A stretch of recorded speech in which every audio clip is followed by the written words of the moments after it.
Hello बच्चों, Rahman mathematics class में आपका स्वागत है।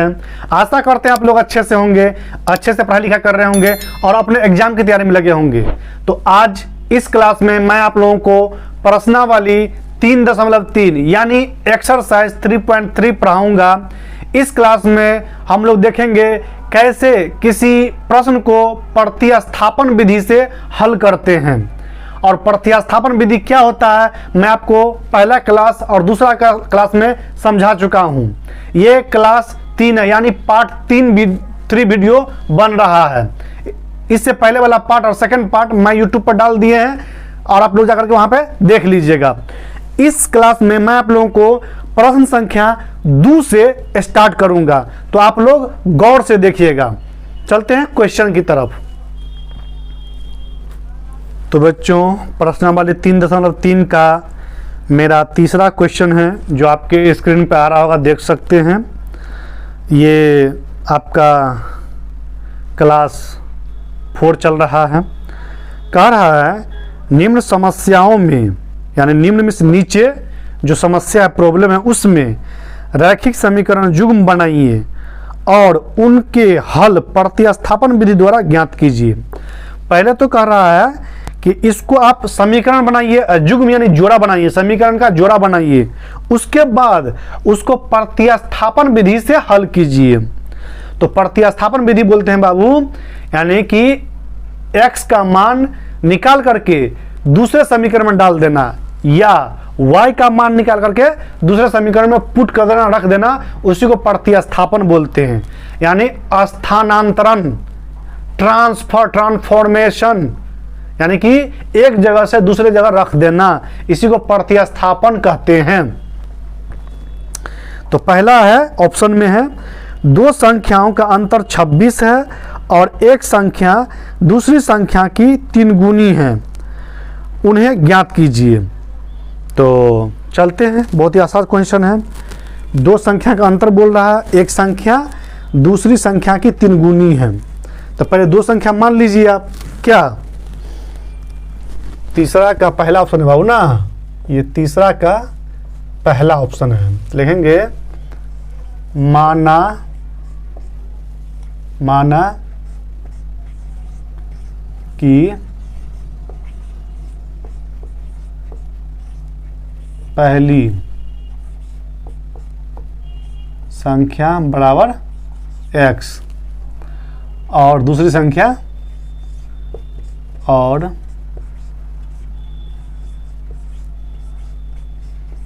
दूसरी संख्या बराबर y मान लीजिए। क्या कहता है, दो संख्याओं का अंतर 26 है, यानी इस दोनों का अंतर, डिफरेंस, अंतर में से घटा होता है, यानी x माइनस वाई बराबर कितना है, 26 है। अब देखिए बाबू, ये एकदम असाधारण समीकरण है, तो इसको फटाक से आप समीकरण 1 मान लीजिए। ठीक, अब अगला क्या कहता है, एक संख्या दूसरी संख्या की 3 गुनी है। एक संख्या दूसरी संख्या की क्या है, 3 गुनी है। तो एक संख्या ने कि मान लीजिए पहली संख्या ये जो है ना, और दूसरी ये है, इसकी 3 गुनी है। तो जिसकी कहे ना उसी के साथ गुना कर दिया जाएगा। किसकी, तो दूसरी की। तो दूसरी ये है तो इसकी 3 गुनी, यानी गुना में 3 कर दीजिएगा। यानी इसीलिए x बराबर 3y और x का मान 3y निकल गया। इसको समीकरण 2 कर लीजिए। और देखिए, पहले हम x का मान निकालते थे, अब वैल्यू पुट करते थे। अब x का मान ऑलरेडी निकला हुआ है, तो ऐसा करते हैं, x का मान समीकरण 1 में डाल देते हैं। क्या लिखेंगे, आसान हो जाएगा। समीकरण 1 में पहले से मान हमको निकला हुआ देख रहे हैं, x बराबर 3y। यानी पहला क्या होता था, आप लोगों को 4-5 क्वेश्चन बता चुके हैं कि समीकरण 1 मानते थे, समीकरण 2 मानते थे, समीकरण 1 को तोड़ करके हल करके x का मान निकालते थे और उस x का मान समीकरण 2 में पुट कर देते थे। लेकिन यहाँ देखना पहले से निकला हुआ है, तो इसका मान क्यों नहीं हम इसमें पुट कर दें, जो हमको आसान हो जाए सवाल। तो समीकरण 1 में x का मान रखने पर, x का मान रखने पर तो रख दीजिए। समीकरण 1 क्या है, x माइनस वाई बराबर कितना है 26 है। x का मान क्या है 3y, x की जगह पर 3y माइनस वाई है तो माइनस वाई बराबर कितना है 26 है। देख लीजिए बाबू, अब देख लीजिए ये 3y में से एक y खत्म हो जाएगा तो 2 y ना बचेगा बाबू, तो 2y बच जाएगा बराबर 26। अब देखिए ये 2 से 26 कट रहा है, अगर आप नहीं काटना चाहते इसे तो भागा दे दीजिए। चलिए एक और तरीक y बराबर कितना हो जाएगा 26/2 हो जाएगा, भागा दिया तो कितना हो जाएगा 13 निकलेगा क्या, यानी इसीलिए y बराबर 13। अब y का मान समीकरण 2 में डाल दीजिए, क्या लिखेंगे, अब समीकरण 2 में y का मान रखने पर, y का मान रखने पर, मान रखने पर यहाँ पे समीकरण 1 लिए थे, यहाँ समीकरण 2 ले रहे हैं, यानी x बराबर क्या हो जाएगा 3y बराबर क्या हो जाएगा 3 गुना 13 बराबर 13 तिहाई 39, यानी इसीलिए x बराबर 39। तो देखेंगे अतः x बराबर 39 और y बराबर 3 आया है 13 आया, सॉरी y का मान 13 आया था, यहाँ देख लीजिए 13, ये आपका आंसर हो जाएगा, है ना जी। वही नहीं कर रहा है, दो संख्या का अंतर इतना है, एक संख्या इतना है, तो उन्हें ज्ञात कीजिए। यानी पहली संख्या 39 और दूसरी संख्या आपका 13 आ गया। ये क्या हो गया बाबू, ये पहली संख्या हो गया आपका, ये हो गया आपका पहली संख्या हो गया, और ये हो गया आपका वो बाबू दूसरी संख्या। आप ऐसे भी लिख सकते हैं, दूसरी संख्या भी लिख सकते हैं हिंदी में, यहाँ तो x कर दीजिए आप लोग, तो देख लीजिए। और इस वैल्यू को आप पुट कीजिएगा इसमें, तो ये आ जाएगा आपको x 39 है, 39 में से अगर 13 घटा दीजिएगा तो 26 आ जाता है, मतलब सही है। यहाँ भी कर सकते हैं, x कहाँ है, x कितना 39 है बराबर 3 गुने 13 कर दीजिएगा तो 39, यानी ऑलरेडी ये बिल्कुल सही है, जांच भी हो गया आप लोगों को बैठे बैठे। तो एकदम आसान था बाबू, फटाफट इसको उतारिए, चलते हैं हम लोग नेक्स्ट ऑप्शन में।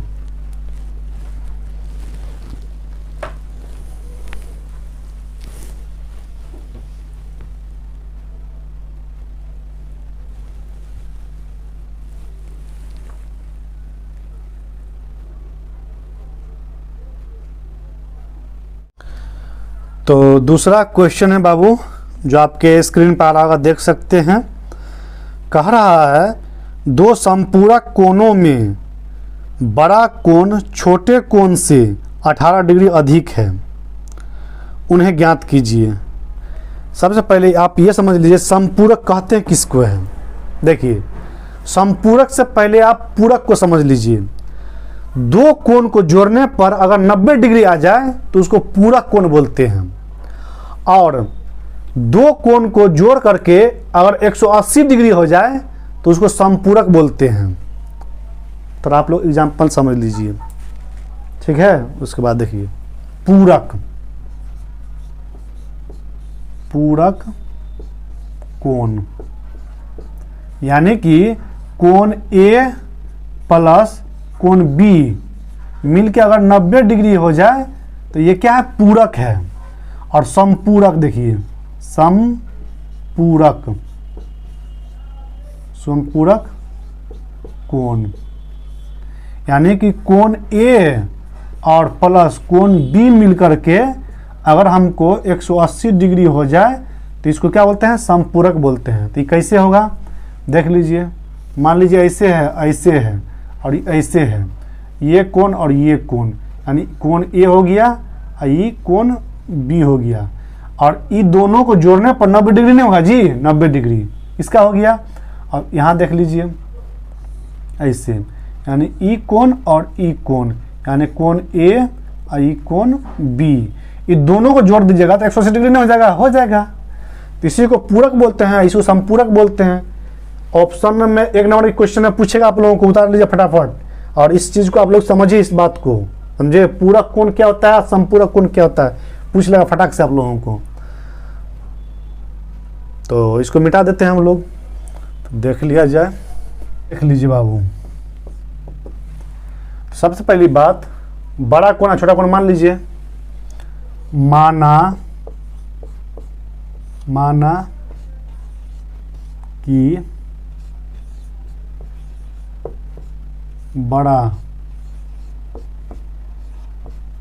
कोण x डिग्री का है और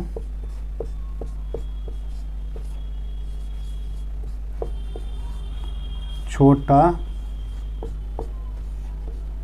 कोण बराबर y डिग्री। तो संपूरक कर रहा था, पहले आप क्या कर लीजिए, उसको मान थी x degree plus y degree बराबर 180 डिग्री हो जाएगा बाबू। और ये साधारण है तो समीकरण 1 मान लीजिए, ठीक है। इस टाइप से आपको लोगों को मान लेना है। अगला स्टेप देखिए, संपूरक पहले लिए हैं, अब अगला स्टेप क्या कहता है, बड़ा कोण छोटे कोण से 18 डिग्री अधिक है। बड़ा कोण छोटे कोण से, तो बड़ा कोण कौन है, x है, यानी x डिग्री बराबर छोटा कोण y डिग्री है, इससे 18 अधिक है, यानी इसी में जुड़ जाएगा 18 डिग्री। ये हो जाएगा आपको, इसको पैटर्न पे ले आइए, तो इसको लिख सकते हैं क्या, वैसे x का मान निकला हुआ है, ठीक है। इसको समीकरण 2 मान लीजिए, मान लिए। अब कहता है इसको हल करने के लिए, यानी कहता है जी, कहता है उन्हें ज्ञात कीजिए, और कौन विधि से, प्रतिस्थापन विधि से। तो देख लीजिए, x का मान निकला हुआ है, तो ऐसा कीजिए, लिखेंगे समीकरण 1 में x का मान रख देने पर क्या लिख लीजिए, यहाँ पे समीकरण 1 में। ऐसा क्यों कर रहे हैं बाबू, जानते हैं, जब हम समीकरण 1 और समीकरण 2 मानते थे, तो समीकरण 1 को तोड़ते थे, हल करते थे, उससे हमको x निकलता था, और उस x के मान को, x का मान ना समीकरण 2 में रखते थे, निकाल कर x का मान निकाल कर रखते थे। और यहाँ जब पहले से निकला हुआ है हमको x का मान, तो क्यों ना इस मान को हम इसमें रख दें। हम, मेरी बात समझ रहे हैं आप लोग, थोड़ा गौर से सोचिए आप लोग। देखिए समीकरण 1 में x का मान रखने पर, x का मान रखने पर, तो समीकरण 1 लिखा लीजिए आप लोग को, यहाँ पे x degree plus y degree बराबर कितना है, 180 डिग्री है ना जी। चलिए x का क्या हो जाएगा, y प्लस 18 हो जाएगा, यानी कि y डिग्री प्लस 18 डिग्री फिर y डिग्री, ये वाला y बराबर 180 डिग्री। ऐसे बना लेना आप लोगों को, है ना। अब देखिए, एगो y यहाँ पर, एगो y यहाँ पे, 2 y है तो क्या हो जाएगा, 2y हो जाएगा। क्या होगा बाबू, जुटने पर 2y डिग्री बराबर, इस 18 को बराबर के इस साइड ले जाएंगे तो -18 हो जाएगा, मतलब क्या, 180 डिग्री माइनस 18 डिग्री, ठीक है। देख लीजिए यहाँ पे, तो हो जाएगा ये 2y डिग्री बराबर 180 में से 18 की जगह बाबू कितना हो जाएगा, तो 68 हो जाएगा ना, हाँ 68 2 70 हो जाएगा, नहीं सॉरी 162 हो जाएगा। देख लीजिए, 10 में से 8 गया 2, 7 में से 1 गया 6, 1 बच जाएगा, यानी 162 हो जाएगा 0। अब क्या कर लीजिए, 2 से काट सकते हैं या भागा दे दीजिए आप लोग, नहीं काटिएगा तो भागे दे दीजिए आप लोग, बराबर 162 डिग्री बट्टा 2। इसको काटिएगा तो 2 8 16, 2 1 2 81 डिग्री कट जाएगा, यानी इसीलिए y बराबर 81 डिग्री। अब इस y के मान को बाबू क्या कर लीजिए आप लोग, समीकरण 2 में पुट कर दीजिए, रख दीजिए, समझे, एकदम आसानी से हल हो जाएगा। ये क्या करेंगे, अब समीकरण 2 में, समीकरण 2 में y का मान रखने पर, y का मान यानी वैल्यू रखने पर ठीक है बाबू। तो समीकरण 2 कौन है, x डिग्री बराबर y डिग्री प्लस 18 डिग्री, यानी x डिग्री बराबर y डिग्री प्लस 18 डिग्री। इसको आप ऐसे कर सकते हैं बाबू, y के जगह पर 81 डिग्री प्लस 18 डिग्री, क्या हो जाएगा ये बराबर 8 1 9, और यहाँ 1 यहाँ 8 यह 9, यानी 99 डिग्री, यानी कि इसीलिए x बराबर 99 डिग्री हो जाएगा आपको। तो हमको क्या एक्स वाई निकलना था, है ना जी, उन्हें ज्ञात कीजिए। तो लिखेंगे अतः x यानी कि बड़ा कोण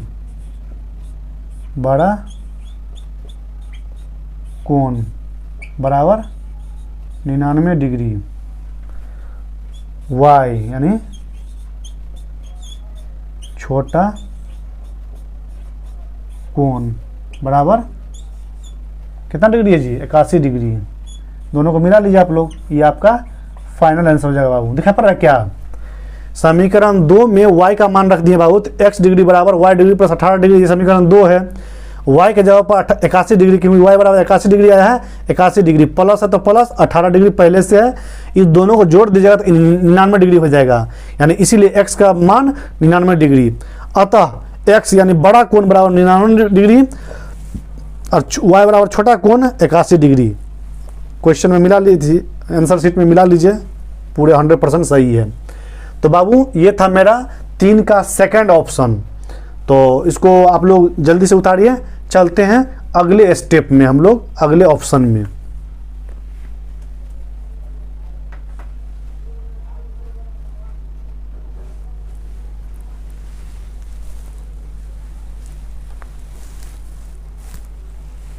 अब देखिए बाबू, मेरा तीसरा ऑप्शन है, तीसरा क्वेश्चन का तीसरा ऑप्शन है, जो आपके स्क्रीन पर अगर देख सकते हैं, पढ़िए आप लोग उसको।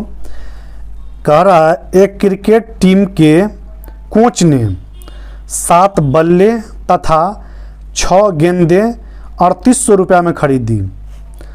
बाद में उसने 3 बल्ले तथा 5 गेंदें 1750 रुपये में खरीदी। प्रत्येक बल्ले और प्रत्येक गेंद का मूल्य ज्ञात कीजिए। पहले तो बाबू ये लोग 7 बल्ला और 8 गेंद खरीदा 3800 रुपया में, समझे, और बाद में वो मामला खत्म हो गया। बाद में क्या किया, 5 गो गेंद और क्या वो बल्ला, 3 गो बल्ला और खरीदा, जिसका मूल्य है 1750 रुपया था। सबसे पहले जब इस टाइप से आपका क्वेश्चन आवे ना, तो पहले एक बल्ले की कीमत आप लोग कुछ मान लीजिए और एक गेंद की कीमत कुछ मान लीजिए आप लोग, तभी आप लोगों को ये क्वेश्चन सॉल्व होगा। और जब इस तरह का क्वेश्चन आ जाए तो समझ लीजिए ये प्रतिस्थापन विधि का क्वेश्चन है। विलोपन विधि से भी हल हो सकता है, लेकिन उसमें बोल देगा प्रतिस्थापन विधि से हल कीजिए आप लोगों को एग्जाम में, परीक्षा हॉल में देख लीजिए। तो तीसरा ऑप्शन है ना बाबू, लिखेंगे माना कि एक बल्ला का कीमत यानी मूल्य, कीमत यानी बाबू क्या, मूल्य बराबर x रुपया, और एक क्या गेंद का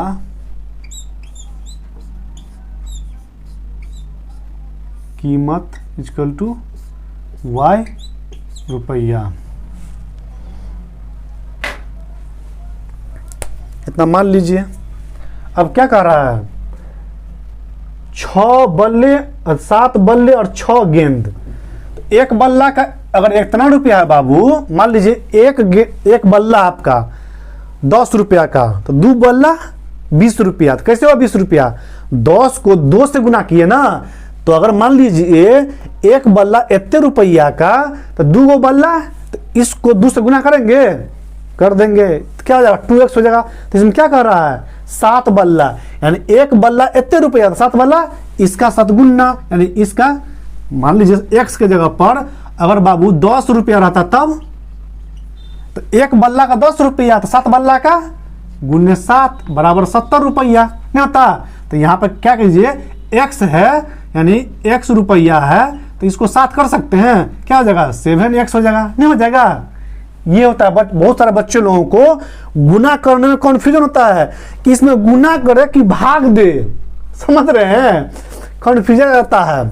यानी एक गेंद की कीमत 10 रुपया है, तो 2 का 20 रुपया, तो 10 को 2 से गुना करेंगे ना, तो उसी तरह 7 को कितना हो जाएगा, 10 को 7 से गुना करेंगे तो 70 रुपया नहीं हो जाएगा। अब देखिए कह रहा x रुपया, तो 7 होगा क्या, तो गुने 7 यानी 7x रुपया, समझ रहे हैं। यानी 7 बल्ला का बाबू 7x प्लस 6 को गेंद खरीदा, तो एक गेंद का इतने रुपया, तो 6 गेंद का 6y, यहाँ पे y रुपया गुने 6 हो जाएगा बाबू, क्या हो जाएगा 6y ना हो जाएगा, यानी 6y रुपया। और दोनों को जोड़ने पर कुल कितना का बिल बना बाबू, कुल बिल बना हमको 3800 रुपया का बिल बना है। कितना का बिल बना है, 3800 रुपया का बिल बना है। ऐसे समझिए आप लोग। अब देखिए इसमें से कुछ कॉमन ले नहीं सकते हैं क्योंकि साधारण है, फटाक से इसको समीकरण 1 मान लीजिए आप लोग, ठीक। अब सेकेंड स्टेप क्या कहता है, जरा गौर से देखिएगा आप लोग।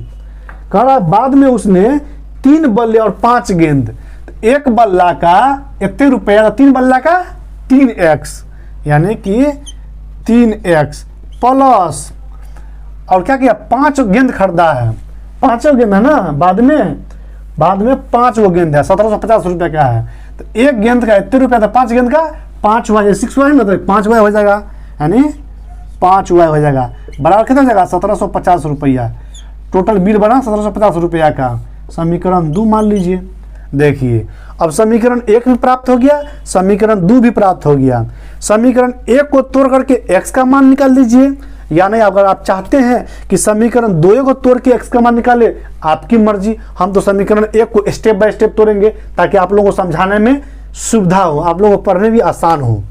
तो क्या करेंगे, समीकरण 1 को हल करने पर, समीकरण 1 को हल करेंगे हम लोग,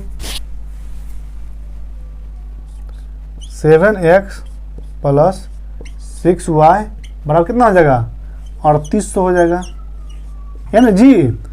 तो इसको पहले हल कर लीजिए, 7x को यहीं पर रखिए, बराबर ले लीजिए 3800 ले लीजिए, कितना लिख लीजिए, प्लस 6y है, बराबर के इस साइड जाएगा बाबू, ये बराबर है ना, इस साइड ले जाएंगे तो माइनस हो जाएगा, क्या हो जाएगा माइनस 6y हो जाएगा। अब देखिए इतना तो आ गया।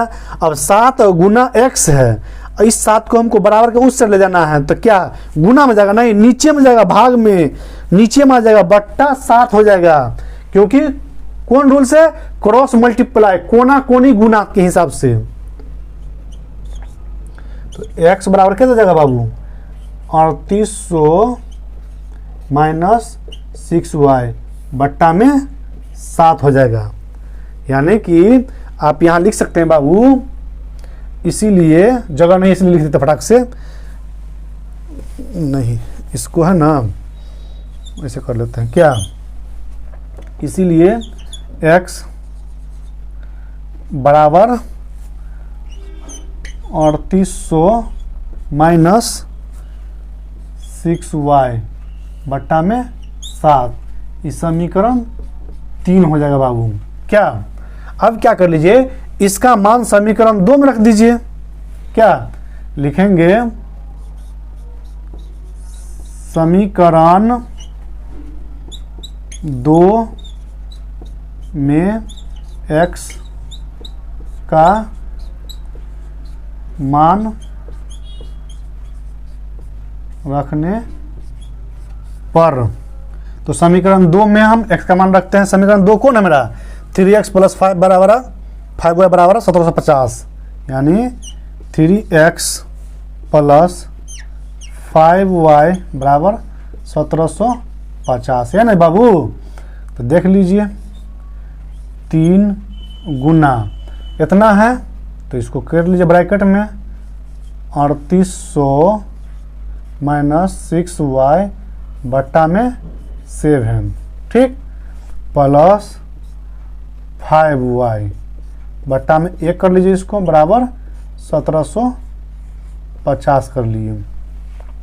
अब देख लीजिए इसको क्रिया कीजिएगा तो कैसे होगा, ये 3 को 38 से गुना करना पड़ेगा हमको, तो गुना करिए क्या होता है, क्योंकि बहुत लंबा निकल चुका है, 00 तो निकल जाएगा, 8 तारीख 24 के 4 हाथ में 2 3 3 9 2 11 इतना माइनस 36 18 y बट्टा में 7, यहाँ हो जाएगा प्लस 5y बट्टा में 1 बराबर 1750।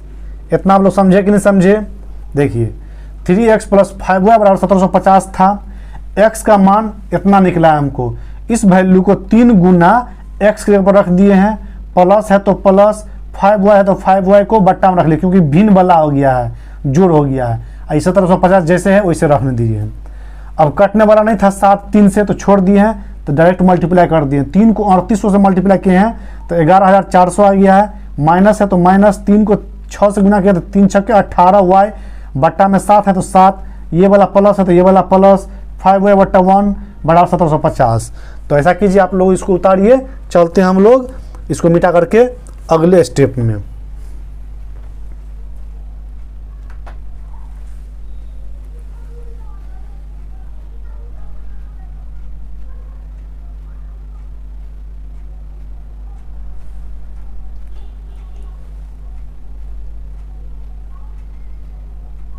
अब देखिए बाबू, सारा वैल्यू को मिटा करके यहाँ हम शिफ्ट कर लिए हैं, ये x वाला मान था, इसको आप लोग ऊपर देख चुके हैं, हम लोग यहाँ से क्रिया करेंगे, ठीक है। ये भिन्न वाला जोड़ हो गया तो जोड़ कर लीजिए, पहले आप लोग बट्टा ले लीजिए, ठीक है, 7 ले लीजिए, 7 से 7 में भाग दीजिएगा तो भागफल 1 आएगा, इस 1 को इतना से गुना कर दीजिए तो इतना ही आ जाएगा, क्या ये आ जाएगा 11400 माइनस 18y। अब यहाँ प्लस है तो प्लस, 1 से 7 में भाग दीजिएगा बाबू तो भागफल आपका 7 आएगा, और 7 को 5y से गुना कीजिएगा तो 7 पंचे 35y बराबर 1750 हो जाएगा। देख लीजिए, देखिए 11400 माइनस, देख लीजिए माइनस होगा प्लस होगा, 35y में से, क्योंकि प्लस वाला माइनस वाला है तो 35 में से 18 चल जाएगा वो, तो 17 18 35 है तो 17 हो जाएगा, y हो जाएगा, लेकिन किस में से घटाए हैं, प्लस वाला में से घटाए हैं तो यहाँ प्लस में हो जाएगा, और इसको क्या कर दीजिए, इसे गुना कर दीजिए, बराबर 1750 गुना 7 कर दीजिए, क्या, और यहाँ रखिए आपको 17y बराबर, इसको गुना कीजिएगा तो 0, 7 पंचे 35, 35 का 5 हाथ में 3, 7 7 49 और 3 52, 52 का 2 हाथ में 5, 7 एकम 7 और 5 12, और ये चल जाएगा बराबर के उस साइड तो ये माइनस हो जाएगा 11400, 11400, क्या, स्टेप बाय स्टेप देखिए, 17y बराबर, अब 12250 में से 11400 घटाना है, 0 में से 0 गया तो 0, 5 में से 0 नहीं जाएगा तो 5 उतरेगा, 2 में से 4 नहीं जाएगा तो पैसा लगेगा, तो 12 में से 4 गया तो 8, अभी बच गया 1 में से 1 गया 0, अब फिर बच गया 1 में से 1 गया 0, यानी 850 आ गया, यानी इस 0 को नहीं लिखेंगे तो चलेगा। ऐसा कीजिए आप लोग, यहाँ लिख लीजिए, देख लीजिए, इसको लिख सकते हैं y 17y है ना, 17y बराबर 850, कटने वाला 17 पंजे 85 तो काट दीजिए, ऐसा कीजिए y बराबर 85 0 बट्टा 17 कर सकते हैं हम लोग, अब काटने में आसान होगा आप लोगों को, 17 कम 17, 17 पंचे 85, अब 5 0 यहाँ पे, यानी ये हो जाएगा बाबू 50 बट्टा 1 बराबर 50 हो जाएगा, यानी इसीलिए y बराबर आप लिख सकते हैं 50। अब क्या कर लीजिए, इस y का मान समीकरण 3 में डाल दीजिए, तब ना x निकलेगा। क्या लिखेंगे, अब समीकरण 3 में y का मान रखने पर, y का मान रखने पर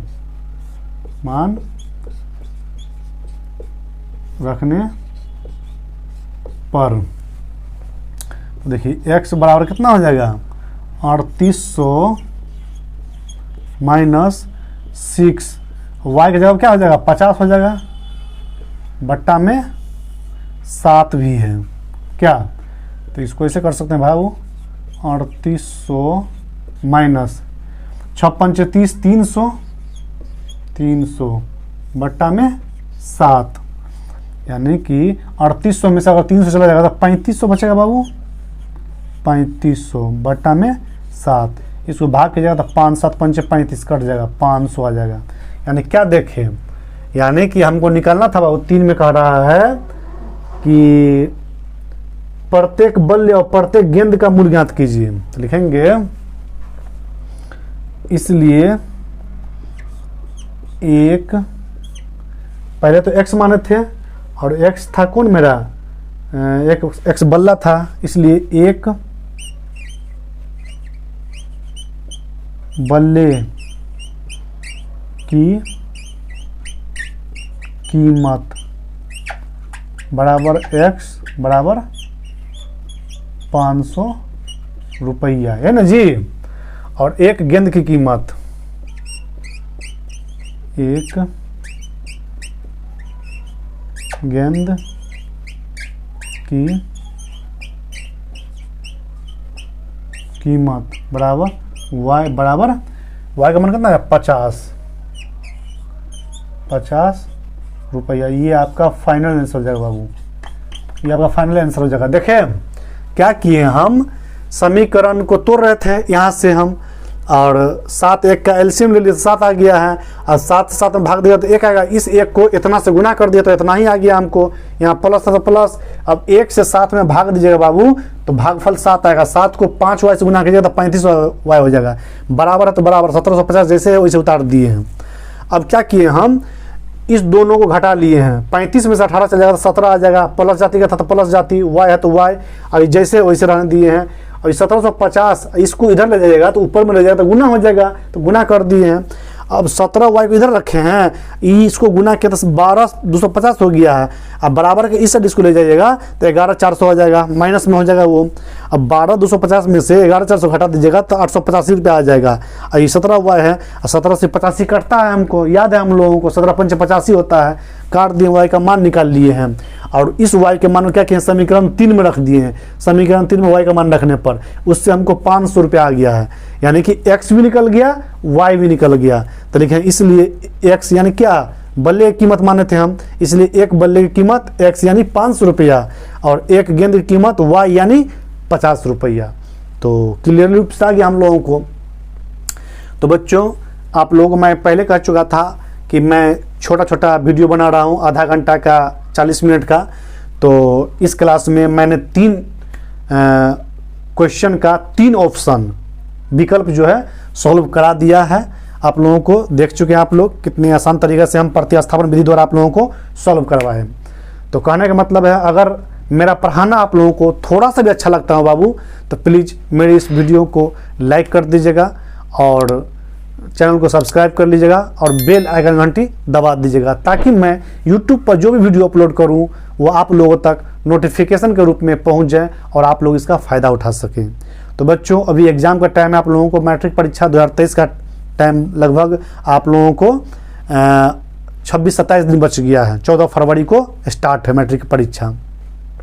तो हम उम्मीद करते हैं कि आप लोग अच्छे से मेहनत कर रहे होंगे, अच्छे से पढ़ाई लिखाई कर रहे होंगे। तो आप लोग अच्छे से पढ़े लिखिए और एग्ज़ाम की तैयारी कीजिए। तो बच्चों, चलते हैं हम लोग नेक्स्ट क्लास में। तब तक के लिए आप लोगों का दिन शुभ मंगलमय हो। जय हिंद।